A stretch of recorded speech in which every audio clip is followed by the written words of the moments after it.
Olá, eu sou Eduardo Costa, nós estamos iniciando mais um Versão Cristã. E hoje nós estamos recebendo uma turma especial da Igreja Batista da Lagoinha, aqui em Belém do Pará. Pastor Maxwell Barros, Kelson Barros e Tayana Souza.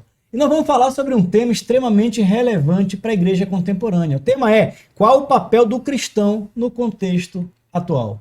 Pastor Maxwell, começar contigo. Eita. Vamos lá. Estamos vivendo hoje um tempo extremamente conturbado, né? Em termos políticos, sociais, filosóficos, teológicos. Qual é o papel do cristão nesse contexto, nesse mundo efervescente na sociedade contemporânea? Bom, é muito importante a gente lembrar que o nosso papel ele não é definido por nós mesmos e nem também pela denominação que a gente faz parte. O nosso papel ele deve ter fundamentado na palavra de Deus, né? A direção é dada pelo Senhor. Então, como igreja, nós temos alguns papéis que a palavra do Senhor nos aponta que devemos ter. Primeiro, um posicionamento espiritual. Nós não estamos perdidos. A igreja do Senhor, ela não está procurando o que fazer diante de um tempo de caos, né? De falta de direção. A igreja, se o Senhor é o centro e a palavra de Deus é fundamento, a igreja ela tem direção para dar para o povo. A igreja ela aponta um caminho. E o caminho da igreja é de paz, de transformação, de um posicionamento espiritual e de governo. A igreja ela não está nesse ambiente natural, ela está num ambiente sobrenatural que traz para o natural aquilo que é gerado no espiritual. Então a igreja ela tem uma posição de governo. A igreja não está governando quando alguém que ela simpatiza está governando. O trono de Deus ele não há alternância. O trono de Deus é um só, ele é inabalável. Então, eu entendo que o papel da igreja é, primeiro, ela entender que o general, o dono da igreja, quem governa a igreja é o Senhor. E a igreja precisa ser voz, precisa da direção, precisa ter paz e apontar que Jesus Cristo é o caminho, a verdade e a vida. Outro ponto que eu acho que é importante também a igreja perceber: nós somos cidadãos da terra e nós somos cidadãos do céu. Como cidadão da terra, nós precisamos e devemos, né, exercer o nosso papel de cidadão, o nosso papel de pai de família. Nós não somos, ainda não estamos na glória. Então, enquanto estamos aqui, tem uma promessa, inclusive, que é uma promessa de dificuldade, de desafio. No mundo você vai ter tribulação, mas tende bom ânimo, né? Aliás, existe uma compreensão engraçada, eu chamo, né? É o evangelho tabajara, né? Tem gente que diz o seguinte: olha, você aceitou Jesus, seus problemas acabaram. Muito pelo contrário, né? A gente continua aqui vivendo problemas, angústias, tribulações, mas há uma diferença, né? Quem aceita Jesus tem um comportamento diferente.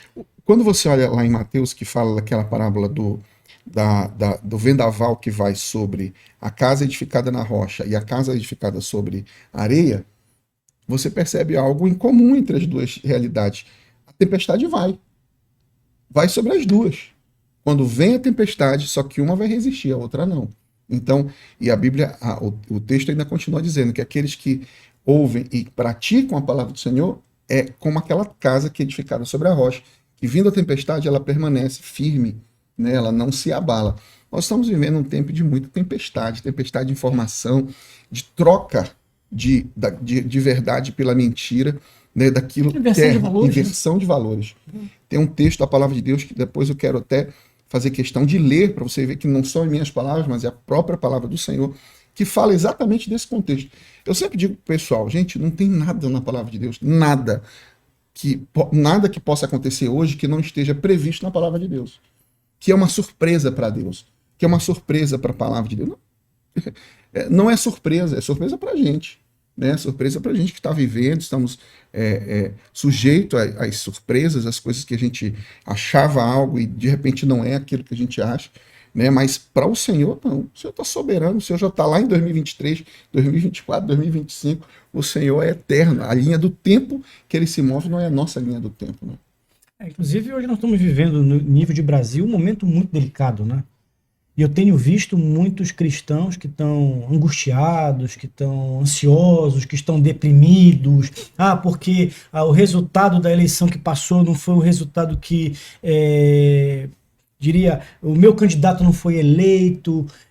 Mas há uma soberania divina nas coisas. Existe uma coisa que a gente chama que é a vontade permissiva de Deus.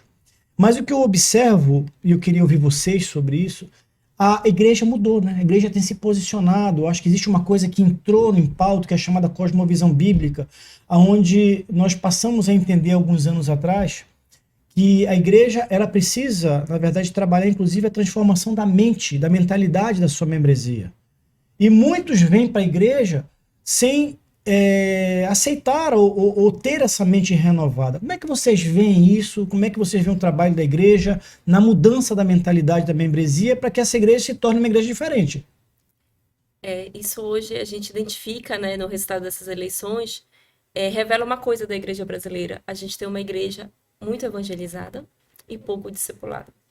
Né? Muitas pessoas vão para a igreja, né? Às vezes são os famosos domingueiros, vão para a igreja, tiram aquela fotinho na mídia, dia de abençoar, postam no Instagram, mas efetivamente não tem base bíblica, não tem conhecimento bíblico. Né? E a gente vê muito isso nas próprias postagens. A gente fica muito triste quando a gente vê pessoas postando coisas do tipo: ah, meu candidato perdeu, então agora só me resta confiar em Deus. Então, tipo, a pessoa não sabe o básico, ela não sabe, às vezes, atributos de Deus como onisciência, a onipotência. Então, hoje a gente precisa trabalhar muito forte a questão do ensino bíblico. E não só o ensino bíblico, mas a gente também precisa entrar em áreas em que a gente pode influenciar e atrelar até dentro da igreja. Por exemplo, a igreja ela precisa sim trabalhar política também dentro da igreja, porque a Bíblia trabalha isso. Né? Tem ensinos bíblicos sobre política, ensinos bíblicos sobre educação.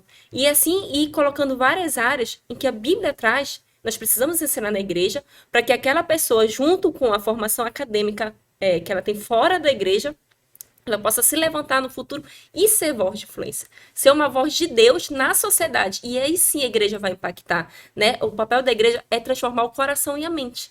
Porque o que corrompe o homem vem de dentro, não vem de fora. Então, quando a gente muda a mentalidade, quando a mente é transformada, quando aquela pessoa passa a ser um discípulo de Cristo, ela está levando o reino de Deus. E esse reino que vai impactar. Então, a igreja ela tem um papel fundamental, né? A gente precisa acolher essas pessoas, evangelizar, discipular para ir liberar ela. Depois de discipulada e evangelizada, discipulada, revestida de poder, aliada ao conhecimento, ela vai impactar a sociedade. Ela começa mudando por ela, a família dela, famílias fortes, mudam sua área de influência, muda o seu trabalho e assim a gente muda uma cidade. Engraçado que assim, essa perspectiva do evangelho que se apresenta, ela ainda não é percebida por muitos cristãos. As pessoas acham que não, aceitei Jesus, vou para a igreja dia de domingo, vou lá, louvo, adoro, escuto uma palavra, e isso para mim me basta. Quando na verdade o evangelho é muito mais do que isso. Ou seja, nós somos chamados e vocacionados a sermos instrumentos de transformação da sociedade, em múltiplas áreas de influência. Como é que tu vê isso, Kelson?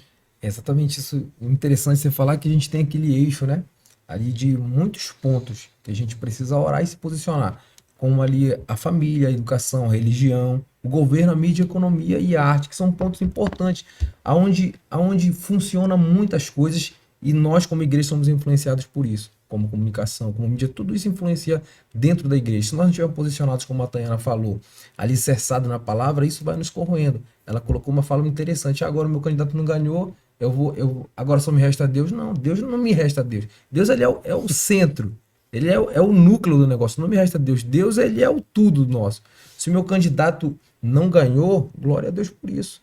O que é que eu preciso me posicionar agora? É saber que o Senhor está na direção de todas as coisas. Eu preciso só estar alinhado a tudo isso aqui que vai me influenciar. Um ponto desse que eu coloquei aqui é a política. Ela influencia dentro do meio cristão. Influencia sim. A gente tem tantos assuntos, principalmente agora que está muito em voga essa questão: vamos ter liberdade ou não de religião, vamos ter liberdade de expressão ou não, tantos meios, tantas coisas acontecendo, vindo a aflorar agora. E como a gente se posicionar nesse contexto? Vamos confiar no homem, na lei exatamente terrena, ou vamos confiar em Deus, no que o Senhor tem para fazer? Mas o que eu digo? Que é importante nós nos posicionarmos como cristãos em relação a isso daí, fazer a nossa parte, ter o entendimento e principalmente, estava conversando agora um pouco com a Tayana, ensinar a nova geração. Perfeito. Ter base. Estava até ainda há pouco falando para ela que a gente precisa ter base. Uma coisa que eu achei interessante, que hoje muitos pais, talvez eles não ensinem os filhos aqueles princípios básicos, porque a gente deixa muito na mão da escola, ou então ou terceiriza isso na mão de uma outra pessoa. Quando a gente precisa linkar, né, o nosso ensinamento em casa, o nosso ensinamento na escola, o nosso ensinamento na igreja. Esses 3 pontos, para a gente, como base cristã, esse tripé é que vai fortalecer essa nova geração. Temos uma geração aí totalmente deturpada, principalmente se a gente for olhar aqui, levando para uma esfera mais de universidades, principalmente pública, você vê ali que eles estão totalmente deturpando aquilo que a palavra fala. E a gente está falando de princípios, não estamos falando de política aqui, nós estamos falando de princípios. Como os princípios foram deturpados. Como quando entra um cristão dentro de uma universidade dessa, se ele não está arraigado nesse tripé de família, igreja e escola, ele se perde. Agora tem uma coisa muito interessante do que você está dizendo. Tem uma frase do Dairon Miller, inclusive a Landa Cooper também copia essa frase do Dairon Miller, mas ela é originariamente do Dairon Miller, que diz: a igreja que não discipula a sociedade acaba sendo discipulada pela sociedade. Então, nós, como cristãos, e aí eu faço uma avaliação, talvez uma meia-culpa, nós erramos, e você colocou um ponto muito importante, nós não estamos preparando os nossos jovens, as nossas crianças, os nossos adolescentes, os nossos jovens, a nossa membresia, para fazer o enfrentamento de um embate de cosmovisão, um embate cultural. E aí esse jovem chega na universidade, muitas vezes, ele não está preparado porque a igreja hoje, ela ou não trabalha, ou trabalha de uma forma inadequada, a questão de uma formação teológica, filosófica, para esse jovem, esse adolescente. Ou seja, muitas igrejas aboliram a escola bíblica dominical, e o próprio culto, não existe mais culto de doutrina. Você vai em algumas igrejas, é quase que um coach gospel, onde você sai de lá com teu ego amanciado, não se fala de arrependimento, não se fala de cruz, não se fala de conversão, não se fala de pecado, não se fala de metanoia. Você vai lá para agradar, você cria uma geração imatura que quando chega no ambiente intelectual não tem argumento, porque não tem base bíblica, porque não tem leitura. Como é que vocês têm visto isso? Eu quero só falar algo, e isso não é recente. Isso, lamentavelmente, não é recente. Por que eu digo que não é recente? Quando você observa quem hoje são os professores da universidade, quem hoje estão nos lugares de poder, quem hoje estão no STF, quem hoje são os juízes, advogados, as autoridades hoje do judiciário, os principais. Será que quem hoje está na comunicação, os repórteres, as pessoas que estão aí na comunicação, quem hoje estão aí nos eixos de influência da sociedade? Será que nós, como igreja, nos esportes, né? Nós, como igreja, há 50 anos atrás, se não tivéssemos entregado a comunicação, a política, a educação para o inimigo, será que nós não tivéssemos... Não é uma guerra por espaço, entenda bem. Não é uma guerra por espaço, mas enquanto luz, onde que a luz faz diferença? Onde há trevas.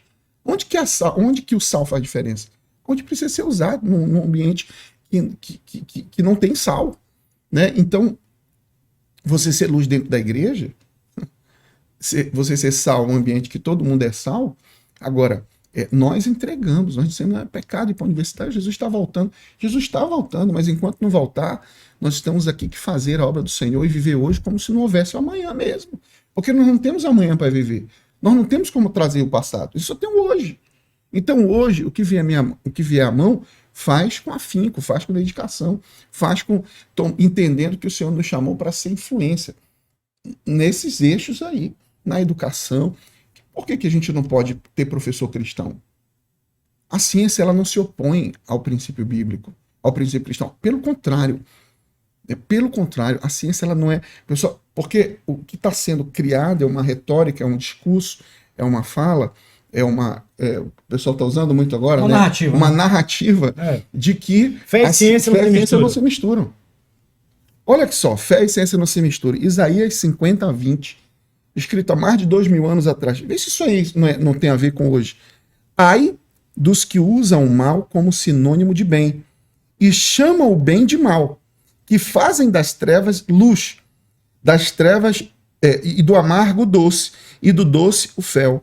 Ai dos que ao mal chamam bem, ao dos que o bem chamam mal, e que chama de treva luz. Ou seja, e de um amargo doce, inversão de valores. Total.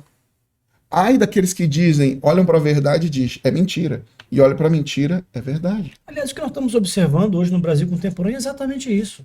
O certo virou errado, o nosso posicionamento parece que ele é censurado o tempo todo.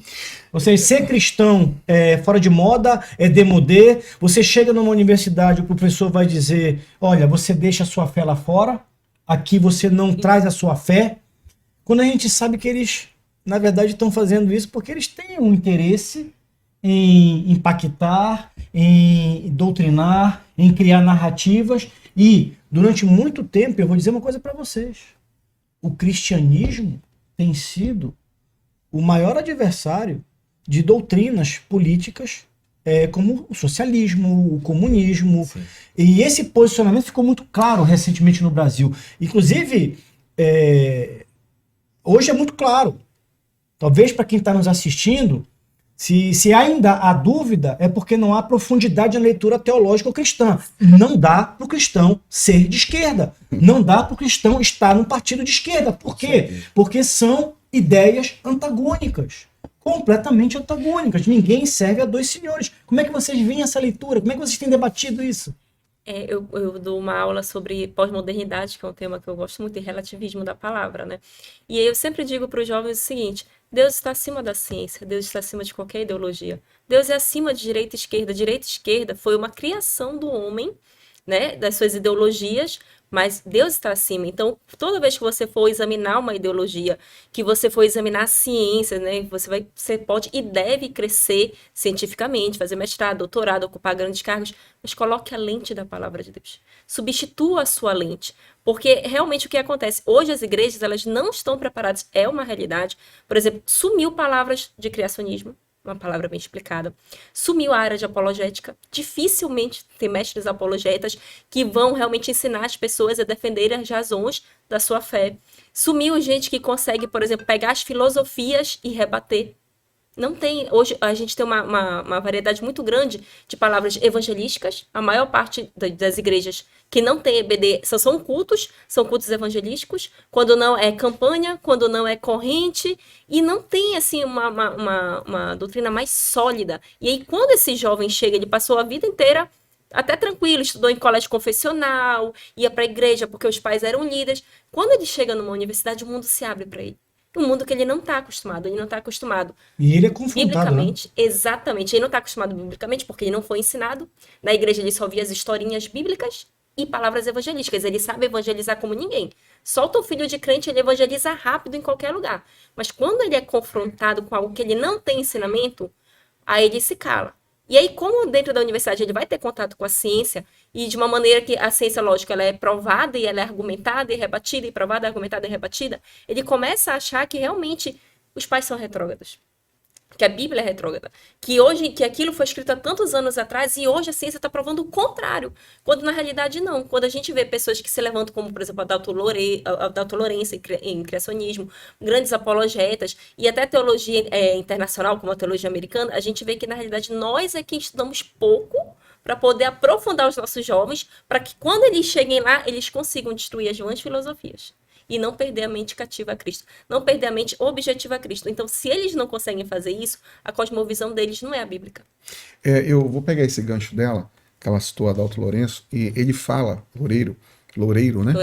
Lourenço. Ele fala o seguinte, que é preciso ter mais fé para negar do que acreditar.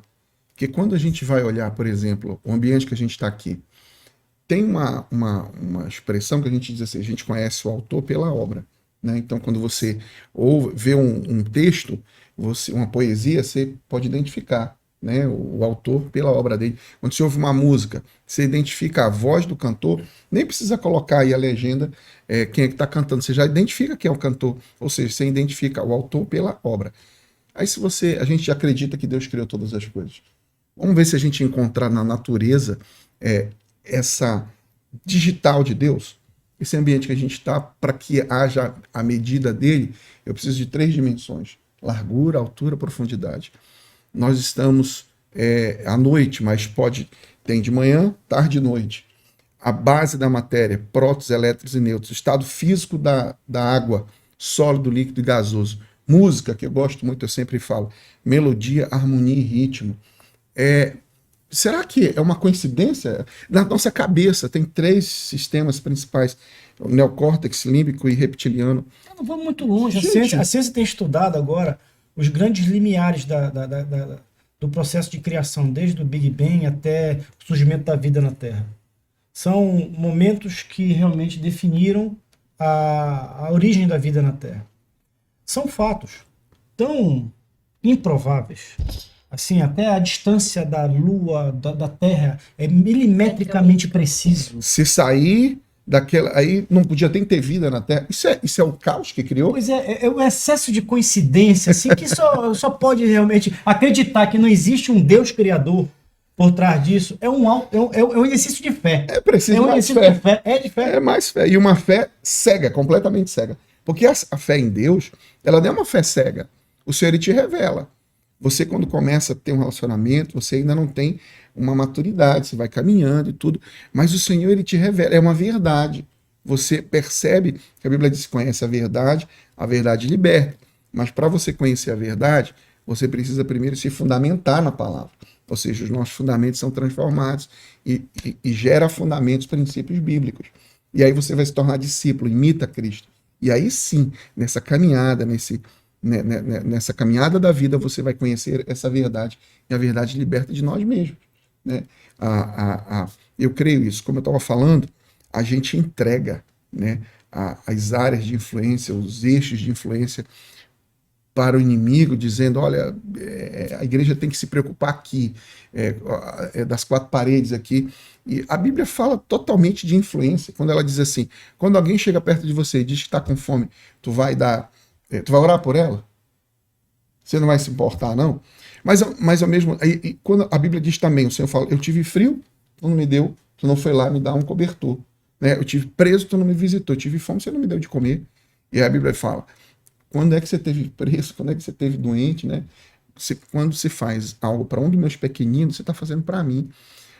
Ao mesmo tempo que isso é maravilhoso e nos arrebata, porque a gente tem um coração solidário, mas é preciso haver cuidado, porque até esse princípio de cuidar tem sido deturpado. Os sofismas, eles estão tomando de conta da mente e do coração das pessoas, trazendo teologias e ideologias como a missão integral, como a teologia da libertação, que muda o fundamento, coloca o evangelho como se fosse a principal função do evangelho, é promover justiça social. Promover justiça social é maravilhoso, a igualdade, e mesmo assim nós não somos iguais, nós somos diferentes, cada um tem a sua característica. Você que está me assistindo que é pai, os seus filhos se amam igual, mas eles são iguais? Não são iguais. Não tem igual. Agora, é claro que Deus, ele espera que nós tenhamos o amor pelo próximo. Eu sempre falo, não é possível você se converter a Deus e não se converter ao próximo. Mas o fundamento do evangelho não é produzir justiça social. O fundamento do evangelho é buscar e salvar aquele que estava perdido. Agora, aquele que é alcançado por esse amor, ele passa a ser um agente de transformação no ambiente que ele se relaciona. E é exatamente isso que a gente está discutindo. A igreja, ela não pode ficar restrita dentro das 4 paredes. Ela tem que ir nas áreas de influência, ela tem que ir nos eixos de influência, exatamente para promover, gerar naquele ambiente luz, direção, né? Olhar não com egoísmo, não defender uma bandeira. Eu entendo que a única maneira da gente promover justiça social é alguém que foi alcançado pela justiça de Deus. Observe bem, a justiça de Deus, não a justiça nossa. Que a nossa justiça, a Bíblia fala, é trapo de imundícia. Mas aquele que foi transformado, alcançado pelo amor, e hoje no seu coração tem a justiça de Deus, ou seja, a justiça de Deus no coração de alguém é o quê? Eu não mereço estar onde eu estou. Porque a justiça de Deus é Jesus na cruz. É Jesus lá. A justiça do Senhor, de Deus, foi lá, com Jesus, o sacrifício do Senhor na cruz. Então aquele sacrifício, o que eu fiz para merecer? O que eu fiz para merecer a salvação? Nada. Então, quando você entende, você não fez nada, mas o Senhor te amou e te trouxe para esse ambiente de transformação, você não vai fazer alguma coisa, se importar com o próximo, com o interesse de trazer ele para ser teu curral eleitoral, sabe, promover para ser da direita, da esquerda. Não, você simplesmente produz justiça social, porque você ama, você entende que você está cuidando de alguém que o Senhor se importa. Porque me dizer que o Senhor não se importa com uma criança que não tem o que comer, ou até um jovem que está escravo das drogas, vivendo talvez a mazela da droga e alguém diz assim, vamos legalizar a droga, políticas públicas que visam legalizar a droga, legalizar o aborto, isso é anticristão, é antivida. Deus é a fonte da vida, né? A vida, a ciência ela pode estar evoluída como estiver, mas ninguém cria uma beba no laboratório. Ninguém cria uma pequena vida no laboratório. Então a fonte de vida é só o Senhor. Então só Ele é autor da vida, só Ele pode tirar a vida. Então não tem como, por isso você falou bem, né? Não, é antagônico a essas teorias e ideologias do comunismo, do socialismo, com o princípio cristão. Apesar de que, se você perceber, não, mas o socialismo é tornar todo mundo igual. Socialismo é promover justiça social. Será que é isso mesmo? Olha para o longo da história. Foi isso que o socialismo promoveu? Interessante aí, ainda nesse assunto, né? É porque as pessoas só falam no socialismo, capitalismo, mas não vê a ideologia que está por trás disso, que é isso que é interessante também, né? O que é que está por trás disso? De onde surgiu o socialismo, o comunismo? Quem é que está por trás disso? Então, eu desde 2018 para cá, eu tenho buscado muito entender, tá? Há pouco falando com a Tayana, buscado entender muito sobre quem está por trás dessa ideologia do socialismo. Então, ultimamente, tenho estudado muito sobre Marx, e todas as pessoas que são ali vão na mesma linha de Marx, né? Então, assim, como ainda há pouco você colocou, não tem como um cristão ser de esquerda. Primeiro, Marx nem acreditava em Deus. Ele achava que a religião era o ópio do povo, era a droga. E outra coisa, ele achava que o homem que criou Deus, não ao contrário, Deus que criou o homem. Ele achava que pela necessidade, pelo medo do homem, o homem criou um Deus para ele, fez uma bengala para ele se sustentar por causa dos medos e de tudo aquilo que o homem traz intrinsecamente. Então ele coloca aqui como se o homem criou um Deus para se apegar, para se fazer uma bengala. E ele não acreditava em Deus. E é exatamente isso. Então Marx, daí de Marx, ele falava, o que eu tenho estudado muito sobre Marx, é que ele colocava exatamente sobre essa questão dessa classe, não ter classe social na sociedade, né? É uma sociedade, um estado sem classe, como se todos fossem iguais. E daí vem a questão do socialismo, né? O socialismo é apenas uma ponte para o comunismo, né? Então, aí o assunto ele é muito interessante porque a gente vai nessa linha de Marx e a gente vai encontrar alguém muito interessante nessa linha, que é Gramsci, que é Antônio Gramsci, que oriundo ali da Itália de 1924, 1920, que foi o homem que fundou o Partido Comunista, né? E o que a gente vê hoje na nossa sociedade como cultura foi fundamentado, não exatamente todos lá em Gramsci, mas a grande maioria hoje dos professores na universidade são todos gramscistas. Eles vêm nessa linha de Gramsci, aonde você não vai conseguir aquilo que o Marx falava, que era tornar uma classe através do proletariado, através da força, através da luta armada mesmo. Quando ele viu que lá em 1917 na Rússia não deu certo, ele voltou para a Itália. Então ali ele escreveu, dentro do cárcere, preso lá, ele escreveu os cadernos do cárcere. E dali desses cadernos do cárcere que advém toda essa cultura, que ele falava que não era através da arma, mas sim através da cultura, do ensino. Por isso a importância de nós ensinarmos aquilo que a Tena falando agora, ensinarmos a verdadeira teologia cristã na base. Porque é interessante o que ela falou, evangelizar a gente sabe, mas ser arraigado mesmo naquilo, quando o teu professor falar, perguntar na faculdade, né? Deus não existe, você vai debater como com ele? Falando só sobre evangelismo? E é exatamente. interessante, não te interrompendo, mas na história da igreja já houve um debate, né, sobre se era necessário primeiro crer para ter fé ou se era necessário ter fé para depois crer. E aí, depois da Reforma Protestante, né, veio a consciência de que não, você primeiro tem fé e por isso você crê. Então, nós hoje somos fundamentados nisso. Primeiro nós temos fé e por isso nós cremos. E eles não, eles batem muito na questão do ensino, na questão da ciência, que é justamente para dizer, olha, como é que tu vai ter fé em algo que tu não vê, que tu não crê, que não está provado? Por isso que eles dizem que Deus é uma criação, porque não tem como provar. E a gente não, depois da reforma, a gente tem uma fundamentação básica, não, eu tenho fé, por isso eu creio. Agora, olha só, quero pegar esse tema aqui do papel do cristão no contexto atual. Vamos voltar para esse tema aqui. Que tem tudo a ver com o que vocês estão colocando aqui. Então, por exemplo, o chamado marxismo cultural, a escola de Frankfurt, o tal pensamento crítico, que se mistura. São faces da mesma moeda. Formou toda uma geração. Sim. E nós somos formados por essa por esse pensamento. E nós não percebíamos. Não havia um filtro. A igreja, naquele momento, não percebia isso. Não se posicionava. E você acabou, de certa forma, permitindo com que muitos de nós fôssemos formados. E até hoje você vê o cristão, muitas vezes, que tem uma mentalidade dupla. Então, assim, ele é o cristão, mas é de esquerda. Ele é o cristão, mas é a favor do aborto. Ele é o cristão, mas ele é a favor da ideologia de gênero. Como é que pode? Porque ele realmente foi, durante muito tempo, discipulado através de alguns ideólogos. Aliás, o pensamento de esquerda, ele é para-religioso. Poderia até falar, ele é quase uma religião. Você tem aí todos os princípios religiosos dentro de uma ideologia. Mas quando a gente vê, por exemplo, o Brasil recentemente parece que mudou. O resultado da última eleição mostra isso. Ou seja, o atual presidente que concorreu à reeleição perdeu, mas o presidente que se elegeu ganhou com 50,9%. E você olha para o Congresso, a gente não pode mais dizer que o Congresso, a maioria do Congresso é de esquerda. Não, existem conservadores, existem liberais que estão ali ocupando espaço. Então, antigamente era feio ser conservador, era feio ser de direita, era feio se dizer cristão. Hoje não, as pessoas estão saindo e estão dizendo: eu sou cristão, eu sou conservador, eu sou de direita, eu defendo a família, eu tenho os meus valores, respeito os meus valores.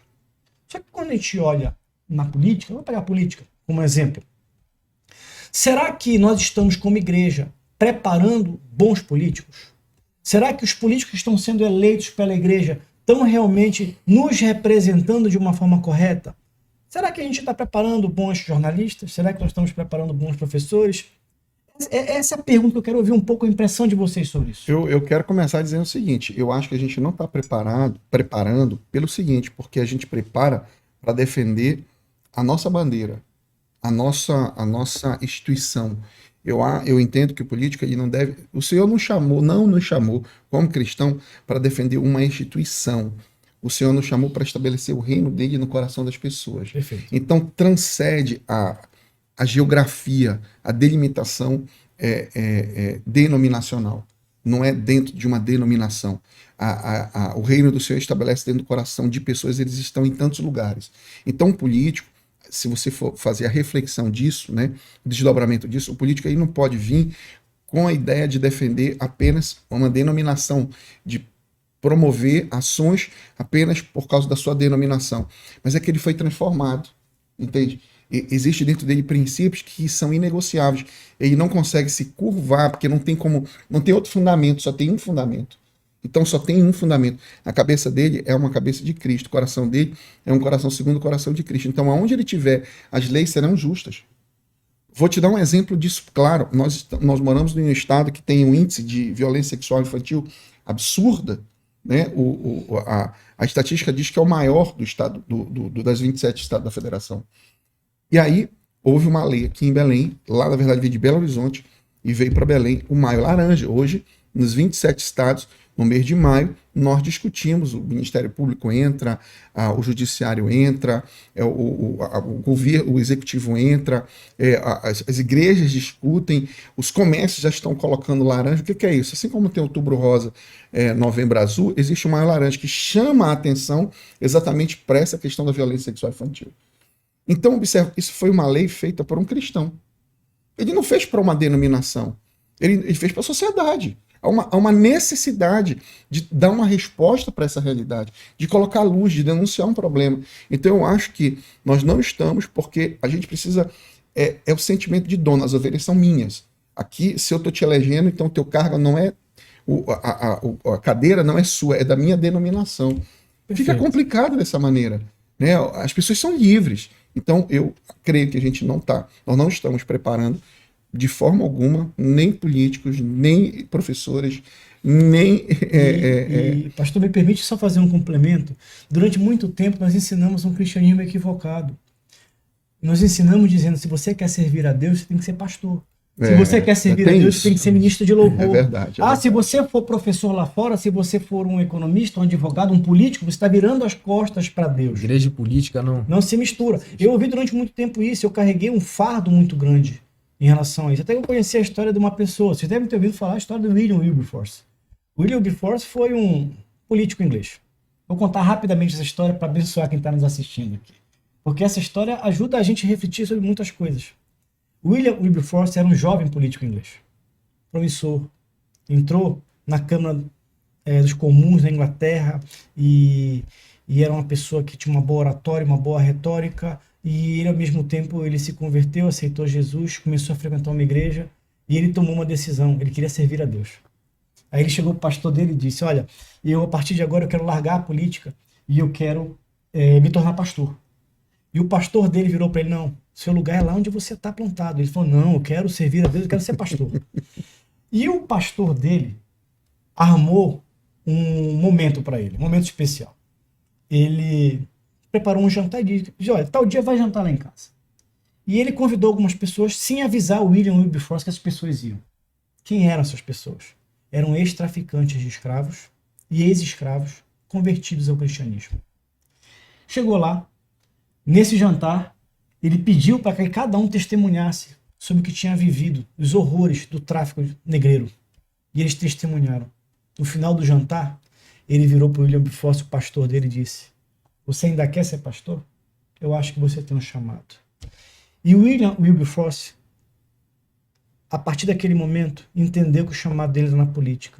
Ele passou a apresentar todo ano um projeto de lei para abolir o tráfico negreiro. Quando ele apresentou a primeira vez, ele foi ridicularizado pelos seus pares, porque o tráfico negreiro era muito importante para a economia inglesa. E ele apresentava todo ano de novo esse projeto. Todo ano apresentando esse projeto. E a cada ano ele ia convencendo mais pessoas. Ele tomou uma posição. E a biografia do William Wilberforce conta que ele tinha dores horríveis, que hoje muitos falam que era diverticulite. Muitas vezes ele ia para o parlamento com dores horríveis, mas ele ia lá lutar por uma causa. E ele apresentava o projeto. E ele apresentava o projeto. Até que 30 anos depois, ele conseguiu aprovar um projeto proibindo o tráfico de negros. E ele continuou a luta até que ele conseguiu aprovar o projeto proibindo a escravidão na própria Inglaterra. 3 dias depois de aprovar esse projeto, ele faleceu. O que significa que o Senhor levantou um cristão com um propósito. Apenas um propósito, mas esse propósito mudou a história da humanidade. Será que se ele tivesse sido pastor, ele teria cumprido talvez uma missão como ele cumpriu? Quer dizer, será que muitos de nós estão deixando de exercer talvez um chamado, um propósito, por uma falsa crença de para eu ser cristão, ou para servir a Deus, eu tenho que estar enfurnado dentro de uma igreja? O que vocês acham disso? Exatamente. Eu tenho me levantado muito falando sobre exatamente isso. E até hoje mesmo, no atual cenário, ainda tem gente que pensa exatamente da mesma forma. Que igreja e política não se comunicam. Não se deve falar de política dentro da igreja. Eu acho que deturparam um pouco da palavra política, né? Exatamente. A gente não vai falar sobre política, a gente vai falar sobre princípios e também sobre política. A nossa política tem que estar arraigada nos nossos princípios bíblicos. E eu tenho falado sobre isso. Eu lembro de uma reunião que eu fiz ainda lá em 2019, no meu ambiente lá, e falando assim, olha, a gente precisa se posicionar sobre a política. O pessoal, olha, não, Deus ele vai vir com justiça, ele vai vir com a justiça dele, vai mudar, vai ser o verdadeiro governo, vai ser o governo de Deus. Vai ser daqui para frente, a gente tem essa promessa. Mas agora o Senhor deu essa terra para nossa possessão. E a gente, como filhos de Deus, como enviados, como instrumento de Deus nessa terra, assim, a gente vai mudar a nossa sociedade. Aquilo que o Senhor falou, né? Eu acredito muito que como cristão, a Thay, o pastor, o Senhor mesmo, se levantando como, sei lá, em um cargo político, fazendo leis realmente que estão arraigadas no princípio, vai mudar uma sociedade. Muda todo. Imagine vários políticos agora, vamos colocar o cenário atual, que se elegeram, são cristãos, defendem princípios. Até muitos deles não são evangélicos, mas são cristãos, eles acreditam realmente na família, são conservadores. Não são exatamente cristãos, mas são conservadores, acreditam naqueles princípios, né? E existem pessoas que não são exatamente cristãos, mas eles acreditam naqueles princípios que nós mesmos acreditamos. São de outra denominação, ou até muitas vezes ateus, que eu conheço. Ou ateus que são uns ateus que acreditam na família, que não são a favor da legalização das drogas, que não são a favor da ideologia de gênero. Conservadores, né? Conservadores. O que acontece? Essas pessoas, quando vê um projeto de lei exatamente querendo legalizar esse assunto, são essas pessoas que vão se levantar contra. Agora, se não a tiver, gente tá aí, falando como é que a muito- gente nós estamos vai? falando muito de política aqui porque nós estamos vivendo um momento político extremamente conturbado. Mas eu não quero que quem está nos ouvindo entenda que nós estamos restringindo a política. Me ocorreu uma situação agora. Nós vivemos um momento hoje de uma sociedade cada vez mais doente da sua alma. Nunca se procurou tanto psicólogo, psiquiatra, nunca se teve tanta notícia de pessoas com transtornos emocionais, ansiedade, depressão, suicídios cresceram. E muitas vezes você encontra alguém numa igreja com um transtorno de ansiedade, depressão, e você quer encaminhar para um psicólogo. E às vezes é difícil você encontrar um psicólogo cristão. E aí às vezes, quantos de nós, muitas vezes, encaminhamos pessoas com um psicólogo, muitas vezes, que não tem os nossos princípios, os nossos valores? Será que não há um chamado, por exemplo, para quem está na área da psicologia, de, por exemplo, acolher os cristãos que estão doentes da alma e ali ser o seu chamado? Peguei esse exemplo para a gente conversar sobre isso.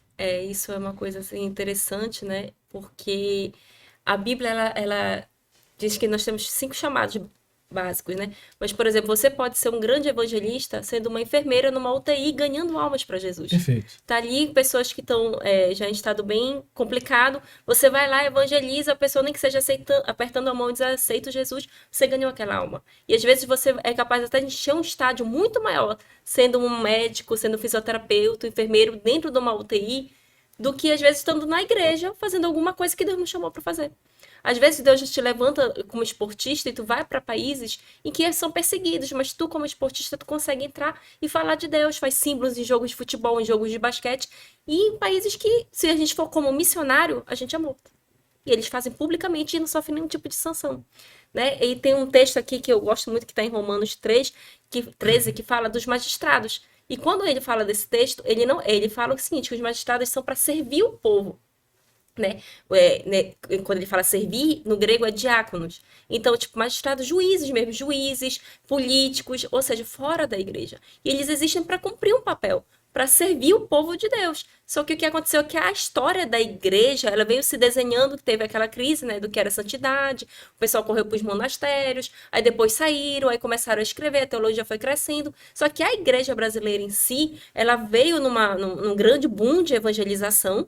E aí depois ela começou a falar só da volta de Jesus, se concentrar dentro das 4 paredes, preparavam para voltar a Jesus, não assumiram cargos, foi aquilo que você falou, né? As pessoas não iam estudar, se concentravam em ser missionários, em ser evangelistas, em ser pastores, e eles não conseguiam enxergar que Deus ele levanta assim evangelistas, pastores nas suas profissões, né? Existe, por exemplo, um professor bem colocado numa universidade ou bem colocado dentro de uma escola, ele pode ser um pastor maravilhoso, ser um evangelista excelente, né?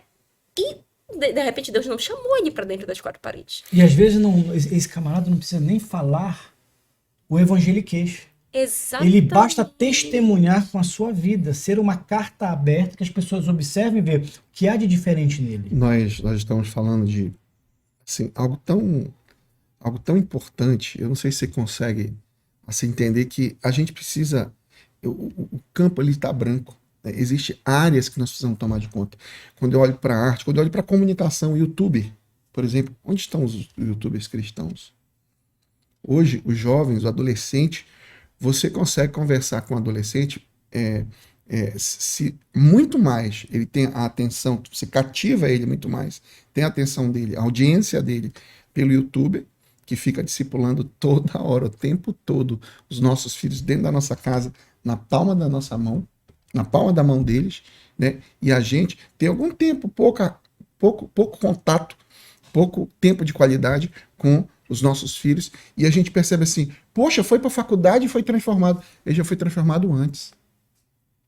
Ele foi transformado muito antes, porque estão sendo discipulados diariamente pela internet. Aonde estão os cristãos no YouTube? Aonde estão os programas de televisão, filmes, sabe? Que são poucos, quando tem um, é uma raridade, é um negócio assim, nossa. E há mercado então, para isso, né? Há Muito, mercado. muito grande. Se você pegar aqui na nossa região, 39% da região norte é de evangélicos. 39%. Olha esse mercado. A gente está falando de um universo aí, se eu não me engano, de 18 milhões de pessoas. Entende? Aqui na população norte, da região norte. Então, é um negócio assim, absurdo que tem e a gente não entra. Outra coisa, músicas. Eu sempre falo assim, pessoal, gente, a gente só compõe música para crente. Só compõe música para dentro da igreja. Vamos compor uma música. Agora, nossa religiosidade também fica de lado. A gente precisa compor uma música com princípios bíblicos, sem dizer que é cristã. Sem como é que eu posso falar? O rótulo de evangélico. Eu queria tocar uma música, queria que tivesse música composta para tocar nos bares, para tocar nas festas, para tocar onde a música evangélica não entra. Por que eu estou te falando isso? Toquei na noite, às vezes lá tocava uma música de crente, o padre Marcelo estava muito famoso na época, tocava, erguei as mãos. O que eu via de crente lá, adorando a Deus, no meio das festas aí, eu fiquei pensando, cara, se tivesse músicas que fossem compostas com princípios bíblicos, porque o princípio, a verdade, ela destrói a mentira. A verdade, ela confronta a mentira em qualquer ambiente. Ele vai, a Bíblia diz, a porta do inferno não prevalece contra a igreja do Senhor. Eu acho que se nós tomarmos de conta da cultura e lá dentro do inferno, ele vai recuar.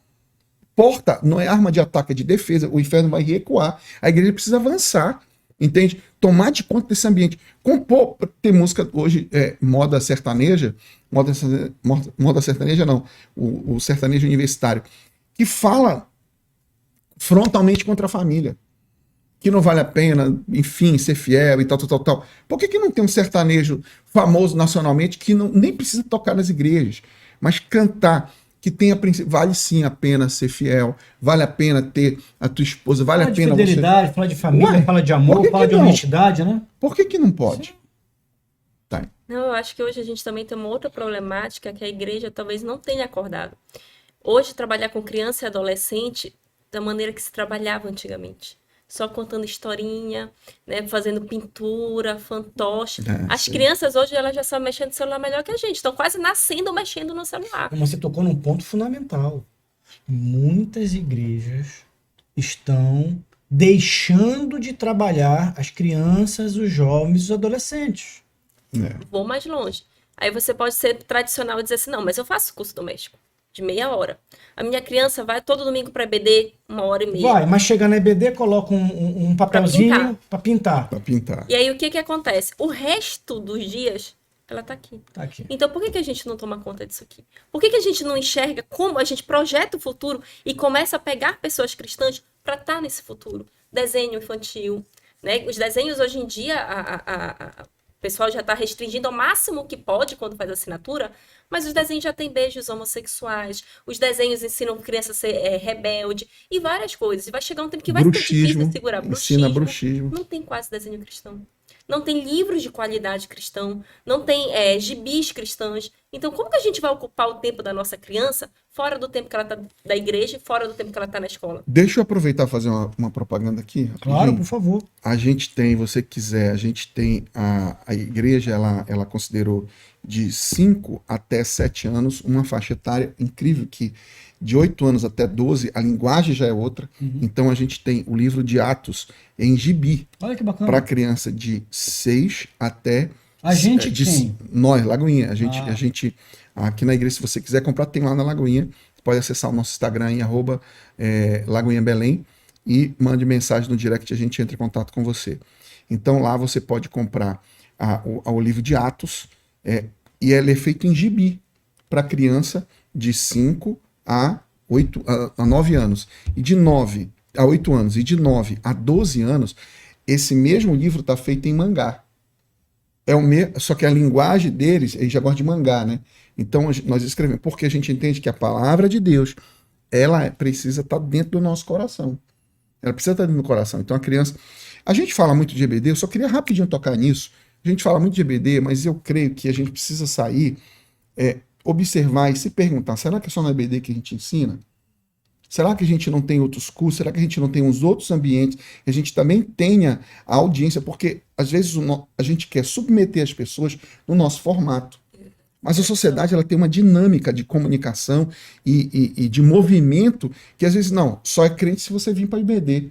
Mas o que é a IBD? É uma classe de ensino. Você pode ensinar num curso. Lá na igreja a gente tem a escola bíblica dominical, mas eu sempre falo, você não aprende a Bíblia só na escola bíblica dominical.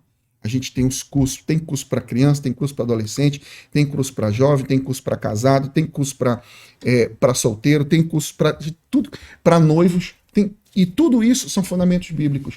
E tudo isso traz fundamento bíblico. Tem o carisma, inclusive, também fazendo uma propaganda aqui.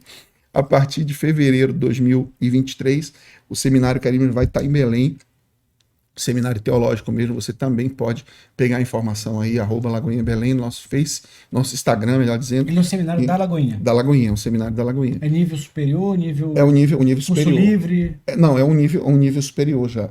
É um nível teológico, é um curso teológico, um curso de teologia. Então, assim, ele tem um foco, assim, de formar obreiro, né? De realmente trazer fundamento e colocar em ação. Não é só teologia pela teologia, mas a gente consegue, nosso foco é colocar em ação o que fazer com aquele conhecimento, com a teologia que você adquire. Né? Então, é algo que te leva para o mundo prático também. Então, eu vejo isso, a gente precisa realmente ser despertado, ter a leitura da mudança o que não pode mudar é o fundamento. Mas a estratégia pode mudar. Sim. A estratégia, o modelo, eu acho que Deus ele é tão inteligente naquilo que ele faz, que ele criou a igreja em múltiplos formatos. Multiforme graça. Eu gosto de palma, eu gosto de uma igreja quieta, eu gosto de uma igreja que pula, eu gosto de uma igreja... Tem para todos os gostos, mas a essência é a mesma. A mensagem é única e é a mesma. Você pode gostar de todo tipo de igreja, você só não pode não aceitar o confronto. Porque igreja, o evangelho, não é um restaurante de self-service. Você só pega o que você quer. Exatamente. Não. Você precisa estar sendo discipulado, sendo pastoreado em uma igreja. Não acredito, de estar me entrevistando no podcast, e o cara falou assim, então, pastor, então tem os desigrejados que estão aí, se entristeceram e tal. O que o senhor acha disso? Eu falei, são desviados. É sério, pastor, porque eu sou o desigrejado. Só falando um ponto interessante, eu acho, na verdade, a igreja... ela custou a se despertar, mas ela já despertou. Porque eu lembro que a minha filha nasceu e quando a gente ia procurar desenhos cristãos, a gente não encontrava. É verdade. Pouquíssimos. Na verdade, ela tardou em se despertar, mas a igreja já despertou. Olha aqui um podcast. Exatamente. Aonde já que daqui 2 anos atrás, 3 anos atrás, a gente estava aqui falando de um assunto tão interessante. Na televisão, falando de Cristo na televisão. De Cristo, olha só que interessante. E aqui, como esse, existem vários, a gente já participou de vários podcasts, o pessoal falando. Hoje o YouTube tem mais audiência muitas vezes do que um programa de televisão, né? Então, olha, a igreja já se despertou e glória a Deus por isso. A gente já tem um ponto de que uma igreja a gente já está, na verdade, mudando a nossa sociedade. É verdade. E a gente foi mudado, talvez a gente se calou muito tempo atrás, mas hoje nós já estamos posicionados. E eu acredito muito que daqui para frente isso vai aumentar e logo lá na frente, 1, 2 gerações, a gente vai ver a diferença desse nosso posicionamento. Muito bem, estamos chegando no final do nosso programa, já com o tempo estourando aqui, mas eu gostaria de, antes de encerrar aqui, as pessoas estão nos assistindo, pessoas ouviram falar Igreja Batista da Lagoinha. A gente sabe que a Igreja Batista da Lagoinha, a gente conhece a Igreja Batista da Lagoinha lá de Minas Gerais, de Belo Horizonte. As pessoas, mas tem aqui em Belém a Igreja Batista da Lagoinha? Pastor Maxwell, quem está nos assistindo, de repente quiser fazer uma visita, quiser conhecer um pouco mais, onde é que é a igreja, como é que chega, com quem fala? Então, nós estamos localizados ali na Pedreira, vai fazer 4 anos nós estamos em Belém, fica na Travessa do Chaco, entre Pedro Miranda e Verdosa, ali na Pedreira. Você também pode aí acompanhar nossas redes sociais, @Lagoinha Belém, tanto no Facebook, quanto no Instagram, quanto no YouTube. Todos os cultos são transmitidos. E eu também quero te dizer o seguinte, que nós temos vários, dá uma pesquisada nisso.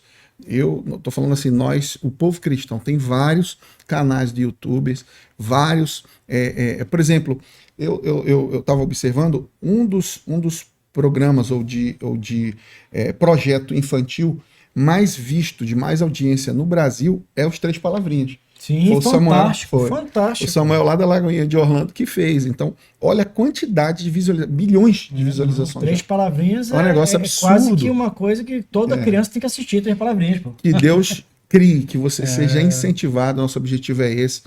Não é dizer o que é certo, o que é errado no aspecto da nossa forma de fazer, mas dizer para você que se Deus tem algo para você fazer, coloque a mão no arado, não olhe para trás, que a tua criatividade seja uma ferramenta na mão do Senhor. E o Senhor quer usar a tua ferramenta, mas com você é relacionamento. Amém. Então você que queira conhecer um pouco mais a Igreja Batista da Lagoinha, visite, você vai encontrar lá o pastor Maxwell, você vai encontrar o Kelson, vai encontrar a Tainá, a Tayana. Tô de propósito. No final! Tô de propósito. Vai a Tayana lá. Então, assim, e que realmente você que está nos assistindo possa entender que o Senhor Jesus te chamou com um propósito de ser sal e luz, de impactar e transformar. Qual é o teu chamado? Qual é a tua vocação? Onde é que o Senhor quer te plantar? Se você tem um chamado pastoral, glória a Deus. Mas se você é um psicólogo, um engenheiro, um arquiteto, um músico, enfim, não sei qual é a tua área, esse é o teu chamado. Seja sal, seja luz. Ali, se você brilhar, você vai ser uma igreja influente. Que Deus te abençoe tremendamente e obrigado a vocês da Igreja Batista da Lagoinha por esse bate-papo gostoso. Tamo junto. Obrigado.